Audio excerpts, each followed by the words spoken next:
inclusive muitas décadas depois, quando Neemias está ali no terceiro retorno, e a gente já está bem além ali na história, ele ainda vai enfrentar muita perseguição. Quando ele está reconstruindo os muros de Jerusalém, nós temos o relato na narrativa histórica de Neemias que eles têm que trabalhar segurando uma espada aqui do lado.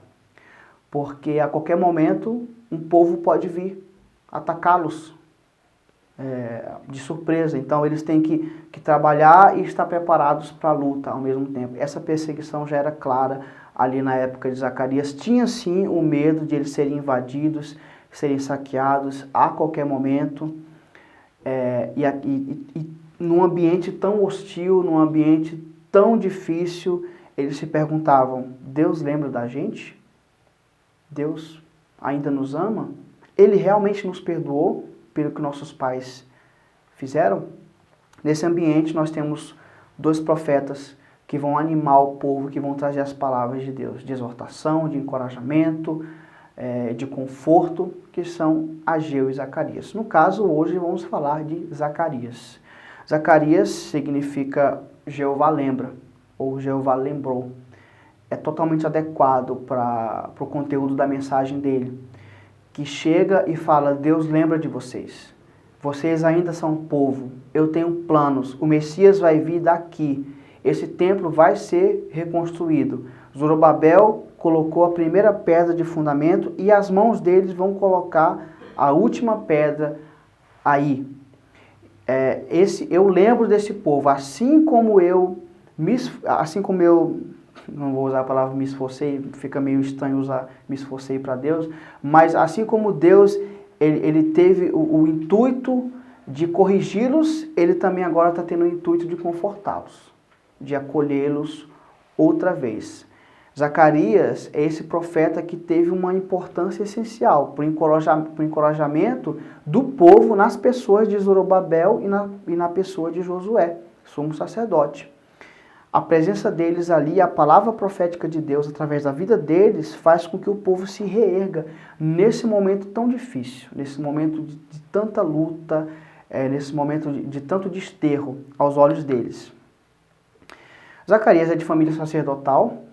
Nós temos 28 personagens na Bíblia com esse nome, mas o Zacarias em questão aqui, deste livro, ele é de família sacerdotal, filho de Baraquias e neto de Ido. Isso nós temos informação ali até em Zacarias 1:1 e outros locais do livro. Agora, Esdras, ele vai chamar Zacarias não de filho de Baraquias, mas de filho de Ido, quer dizer, filho do seu avô. Por que essa diferença? Acredita-se que o pai de Zacarias ele morreu relativamente cedo. Se ele morre cedo, então Zacarias ele não vai herdar o ofício sacerdotal do seu pai. Ele vai herdar o ofício sacerdotal do seu avô. Dessa forma, o avô dele é responsável legal por Zacarias. Então, seria muito comum em alguns escritos ele ser referido como filho de Ido, filho do avô dele. Então, essa diferença você vai ver, quando você vê, não se confunda. É do mesmo Zacarias que nós estamos falando. Provavelmente ele nasceu em território babilônico.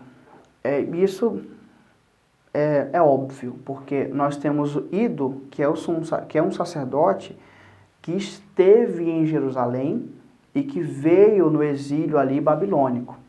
Então ele veio criança, né, bem novinho, né? E lá na Babilônia ele tem um filho Baraquias e Baraquias tem um filho Zacarias. Então não é provável que Zacarias tivesse nascido já em território israelense, já no momento do retorno. É mais provável que ele nasceu na Babilônia ainda. Porque se a gente fala que ele nasceu ali em 538, no retorno, no primeiro retorno com Zorobabel, a gente está dizendo que na época da profecia, aí em 520, ele tem só 16 anos, ou ele tem só 17 anos. Isso é muito improvável, ele nem seria chamado de profeta, não seria escutado, não estaria exercendo o ofício, porque jamais ele poderia exercer o ofício sacerdotal, ele só poderia fazer isso quando tivesse a maioridade para o judeu, que é 30 anos de idade.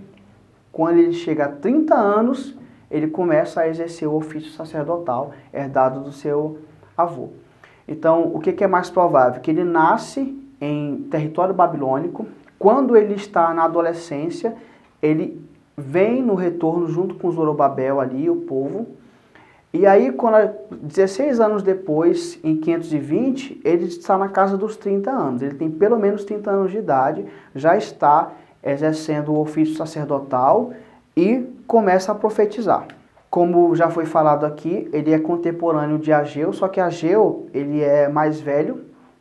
A gente sabe pelo livro de Ageu, pelo fluir do texto e pela tradição judaica que Ageu ele esteve em Jerusalém quando criança, foi exilado e ele retorna do exílio ali no primeiro retorno. Então, Ageu é um homem idoso quando começa a profetizar. Talvez por isso que a atividade profética dele é tão curta. Ele profetiza só durante 4 meses, no máximo. E a atividade profética de Zacarias, ela vai durar no mínimo 4 anos. Porque Zacarias é mais jovem que ele, vai ficar um bom tempo vivo aí para estar desempenhando o papel. E o papel sacerdotal também, porque antes de ser profeta ele já era um sacerdote. Então ele foi essa figura essencial ali no encorajamento do povo e no encorajamento dos principais líderes, a saber, o líder civil e o líder religioso. Ele é considerado, Zacarias, o profeta da restauração da glória de Judá. Porque quando ele chega, o povo está em total desterro e sem esperança. Apesar de terem retornado e tudo mais, quando eles retornam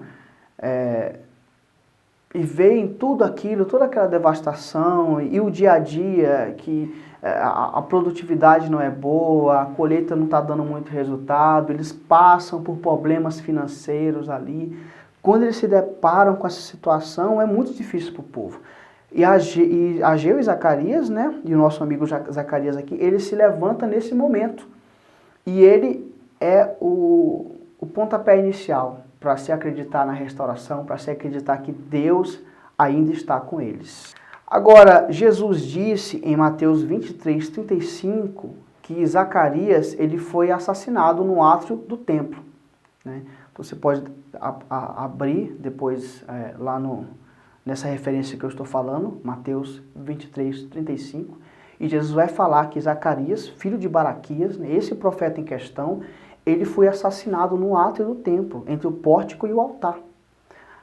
Porque a gente não sabe a circunstância desse assassinato, que idade ele tinha, ele era um homem idoso, ou ele só tinha 40 anos, 35 anos, né? O que ele fez para ser assassinado? Quem fez isso? Foi o povo ou foram seus colegas de ofício? Não sabemos. Nós apenas sabemos isso. Ele foi morto no átrio do templo por algum motivo que a gente não sabe. Vamos falar um pouco também sobre o nosso amigo Dario Staspes. É importante falar sobre ele porque tanto Zacarias como Ageu, eles usam o ano do reinado desse imperador para localizar suas profecias historicamente. Então você vai ver muito esse nome. No 2º ano de Dario, no 4º ano de Dario, etc. Então vamos falar quem é esse Dario. Dario significa aquele que preserva o bem. Ele é um imperador medo-persa. Ele ficou no lugar de Cambises, filho de Ciro. Cambises, ele morreu relativamente cedo. E ele passou, o pouco tempo que ele foi imperador, ele passou tentando abafar as muitas revoltas que surgiram após a morte do pai dele. Porque sempre que um imperador importante, né, como Ciro o Grande, o Alexandre o Grande, quando eles morrem, então começa a se levantar vários pontos de rebelião e de motim na extensão do império que eles dominavam. Então Cambises vai ficar tentando abafar essas revoltas ali, ele não aguenta muito a pressão, ele não vai viver muito tempo, então ele vai se matar e ele vai morrer relativamente cedo. Quando ele morre, ele não deixa nenhum herdeiro. Diante dessa situação, nós temos um grande general, nós temos um grande líder militar, que é o nosso amigo Dario Staspes. Dario Staspes, esse é o nome dele, é a forma como se refere a ele historicamente em muitos locais, porque ele era filho de um sátrapa chamado Staspes. Então daí a gente coloca Dario Staspes.